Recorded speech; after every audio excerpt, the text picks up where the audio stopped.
दादा दादी कहते थे। आशा करते हैं कि आपको हमारा मनी लेसन पसंद आ रहा है। आज हम मनी लेसन में टॉपिक लेकर आए हैं easy retirement and financial freedom. इसमें रवि कश्यप, जिनको मोर दैन 40 इयर्स का फाइनेंशियल प्लानिंग का एक्सपीरियंस है, वो आपको रिटायरमेंट की प्लानिंग कैसे करें के बारे में बताएंगे, जिसमें कि रिटायरमेंट के बाद भी आपका जीवन उसी तरह से व्यतीत हो सके जैसे आप आज अपना जीवन बिता रहे हैं। आज का टॉपिक है easy retirement and financial freedom. अब पेंशन योग्य नौकरियां बहुत सीमित रह गई हैं। पेंशन सिर्फ सरकारी नौकरी में है या डिफेंस सर्विसेज में है। हमारे 90% से अधिक सैलरी पर्सन बिना पेंशन के हैं और यहाँ तक कि उनकी सेवा में कोई गारंटी भी नहीं है, सुरक्षा भी नहीं है।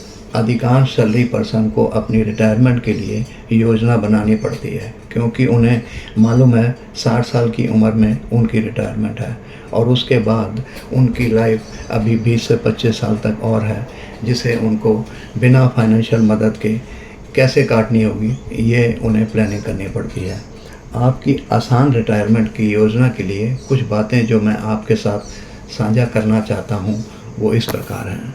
कुछ सजेशन जो मैं आपको देना चाहता हूँ, उसमें पहला नंबर आता है कि अगर आपने 20 साल की उम्र तक आपने कुछ अपने रिटायरमेंट के लिए सेविंग नहीं करी, तो अब आपको 30 से 50% तक सेविंग करनी पड़ेगी अपने फ्यूचर रिटायरमेंट की प्लानिंग के लिए।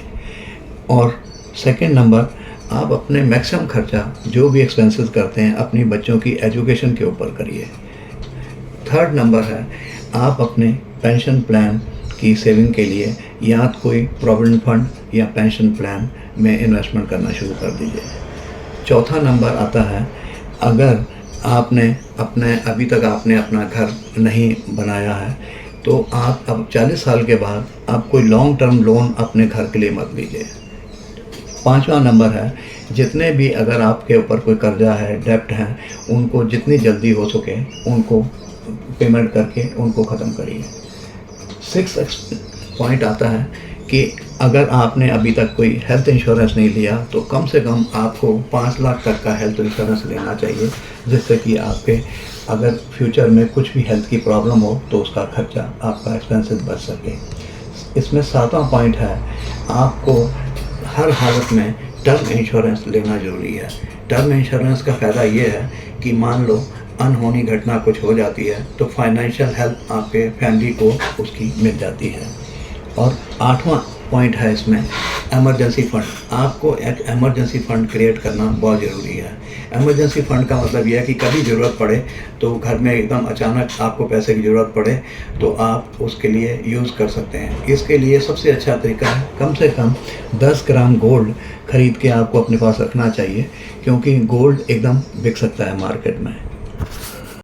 अब क्वेश्चन उठता है, how much saving is required for retirement. Retirement के लिए आपको कितनी बचत करनी होगी जिससे आपकी आगे की लाइफ एकदम ऐसे ही चले जैसे आज की डेट में आप कर रहे हैं। इसके लिए एक मैं छोटा सा एग्जांपल देना चाहता हूँ। मान लीजिए आपकी उम्र 35 साल है और आपका मंथली एक्सपेंसेस 20,000 रुपया है और साल का एक्सपेंसेस यही 20,000 इंटू 12 करके 2,40,000। रिटायरमेंट आपकी 60 साल पे है। 60 साल के बाद अगर मान लीजिए मैं 20 साल और ऐड कर देता हूँ, 20 साल तक आपको फाइनेंशियल हेल्प चाहिए, तो 2,40,000 इंटू आप 20 करेंगे तो 48 लाख हो गया। अब ये 48 लाख रुपए एकदम सफिशिएंट नहीं है, क्योंकि महंगाई भी बढ़ जाती है। मैं इसमें 10% महंगाई का इन्फ्लेशन और ऐड कर देता हूँ और ये टोटल अमाउंट हो जाता है 52,80,000, 52,80,000। अगर 52,80,000 आप अपना डिपॉजिट कर लेते हैं तो इसमें मिनिमम से मिनिमम 5% रेट ऑफ इंटरेस्ट, मान लीजिए आपने जमा कर लिया और उसके ऊपर कम से कम आगे जाके 5% रेट ऑफ इंटरेस्ट हो जाता है, तो आपको 5% रेट ऑफ इंटरेस्ट से 2,64,000 रुपया आपको ईयरली मिल जाएगा, जिससे कि आपका फाइनेंशियल हेल्प जो सी है रिटायरमेंट के बाद पूरी हो सकती है। अब सबसे बड़ी समस्या ये है कि जो इतना बड़ा हमने रिटायरमेंट फ़ंड इकट्ठा करना है उसको किस तरीके से करें। इसके लिए मैं आपको 6 टिप्स दे रहा हूँ, मेरी तरफ से मैं सुझाव देना चाहता हूँ। सबसे पहला तो ये अपने पास जितने भी आपके डेब्ट हैं, लोन हैं, उनको कोशिश करिए, उनको कम करिए और ख़त्म करिए। सेकंड पॉइंट है कि आप जो बहुत चीज़ें ज़रूरी हों सिर्फ वही परचेज़ करिए, तभी आप सेविंग कर सकते हैं। थर्ड पॉइंट, आपको हेल्थ इंश्योरेंस लेना बहुत ज़रूरी है, नहीं तो आपकी सेविंग कभी भी बीमारी की हालत में सब ख़त्म हो सकती है। चौथा पॉइंट, आपको इन्फ्लेशन जो हमारे पास जैसे जैसे हमारी महंगाई बढ़ती जा रही है उसको बीट करने के लिए आपको सेविंग का ऐसे तरीके से करना पड़ेगा जिससे कि आगे जाके आपको इन्फ्लेशन को आप बीट कर सकें। पांचवा पॉइंट है, आप कहीं भी इन्वेस्ट करें और सेविंग को कहीं भी ऐसा इन्वेस्ट करें तो उसको कंपाउंड इंटरेस्ट मिलना चाहिए, तभी आपका जो इन्फ्लेशन रेट जो सा है उसको ये बीट कर सकता है।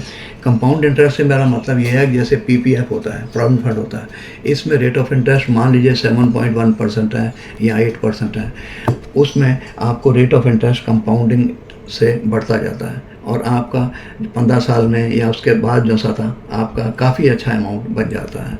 ये कंपाउंड ऑफ इंटरेस्ट से आपकी सेविंग बहुत अच्छी हो जाती है इसमें। और छठा पॉइंट, अगर आपके एक्सपर्ट गाइडेंस है अगर आपके पास, तो म्यूचुअल फंड में, शेयर्स में आप लगा सकते हैं, लेकिन मैं आपको सजेस्ट करूंगा सिर्फ ये अंडर प्रॉपर गाइडेंस से ही होना चाहिए। रिटायरमेंट फंड आपको ऐसी जगह सेव करना होगा जहाँ पे आपकी इन्वेस्टमेंट एकदम सेफ रहे। इसमें कुछ सजेशन है।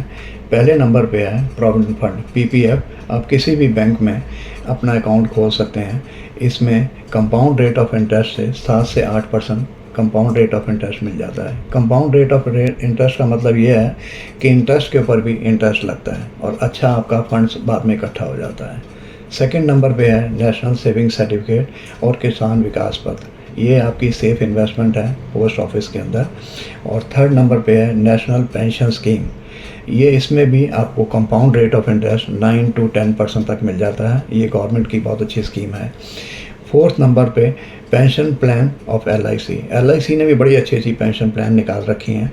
इसमें 10% से भी ज़्यादा तक का रेट ऑफ इंटरेस्ट मिल जाता है और एक बारी आपको लिमिटेड पीरियड तक डिपॉजिट करना होता है। मान लो 10 साल तक डिपॉजिट करना है तो लाइफ टाइम तक आपको एज ए पेंशन आपको मिलनी शुरू हो जाती है। पाँचवा number time deposit. Time deposit एक तरह से एफडी है जो बैंक में भी और पोस्ट ऑफिस में भी हो जाती है। रेट ऑफ इंटरेस्ट इसमें चाहे कम होता है लेकिन फिर भी आपका सेविंग अच्छी हो सकती है। और ऐसे ही टाइम डिपॉजिट पोस्ट ऑफिस में भी होती है। 7वें नंबर पे है जी senior citizen saving scheme. Senior citizen saving scheme जो सी है गवर्नमेंट कई हर साल नए नए तरीके से लेके आती रहती हैं और ये पोस्ट ऑफिस में होती है। ये भी अच्छी स्कीम है जिसमें अच्छा रेट ऑफ इंटरेस्ट मिल जाता है और पैसा भी आपका सही ढंग से सेव रहता है। 8वें नंबर पे है रेकरिंग डिपॉजिट। रेकरिंग डिपॉजिट मैं इसलिए सजेस्ट कर रहा हूँ, ये एक तरह से एमरजेंसी फ़ंड है।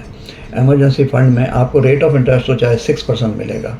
इसमें आप अपने बैंक के अकाउंट के साथ लिंक कर सकते हैं या पोस्ट ऑफिस में अकाउंट के साथ लिंक कर सकते हैं। एवरी मंथ उसमें अमाउंट 2000 3000 कुछ भी ट्रांसफ़र होता रहे और अगर आप 2 साल के लिए करते हैं जो भी पैसा इकट्ठा हो उसको ट्रांसफ़र करके आप कहीं भी इन्वेस्ट कर सकते हैं। और ये एमरजेंसी फ़ंड इसलिए है कि इसको कभी भी आप इसको बंद कर सकते हैं और अपना पैसा निकाल के कभी भी यूज़ कर सकते हैं। ये इसलिए इमरजेंसी फ़ंड के लिए इस्तेमाल हो सकता है। और लास्ट में आता है नंबर 9 सिप। सिप भी आप यूज़ कर सकते हैं किसी बैंक में, म्यूचुअल फंड में। म्यूचुअल फंड इसलिए कि म्यूचुअल फंड थोड़ा सा सेफ़ रहता है, शेयर में इन्वेस्ट ना करें। म्यूचुअल फंड में एक्सपर्ट लोग हैं बैंक के जो कि ये करते हैं, लेकिन फिर भी बिना किसी प्रॉपर गाइडेंस के आप म्यूचुअल फंड में मत लगाएं। किसी ने बहुत अच्छा कहा है, length of time you can survive without working is your true wealth. जितना ज़्यादा देर तक आपका जो डिपॉजिट कर रखा है अपने रिटायरमेंट फंड के लिए, जितना अधिक टाइम तक आपका निकलेगा, चल जाएगा, वही आपके लिए सबसे अच्छा सेविंग है। इसके लिए मैं छोटा सा एग्जांपल दे रहा हूँ। अगर कई लोग सोचते हैं 25 लाख हमारे लिए सफिशिएंट फंड है रिटायरमेंट के लिए, अगर आपका मंथली एक्सपेंसेस 20,000 रुपया है तो ये फ़ंड तो आपका मुश्किल से 10 या 11 साल तक ही चलेगा। अगर आपको ये जानकारी अच्छी लगी हो तो अपने फ्रेंड्स को आप इसको शेयर कर सकते हैं। और अगर जो मैंने आपको बताया LIC पेंशन प्लान्स के बारे में, अगर आप इसके बारे में कुछ और डिटेल जानना चाहते हैं तो कमेंट्स में आप लिख सकते हैं। अगर आपको यह जानकारी पसंद आई हो तो आप यह जानकारी अन्य सभी लोगों तक पहुंचाइए। इस चैनल को लाइक, सब्सक्राइब और शेयर करना न भूलें। मिलेंगे हर बुधवार।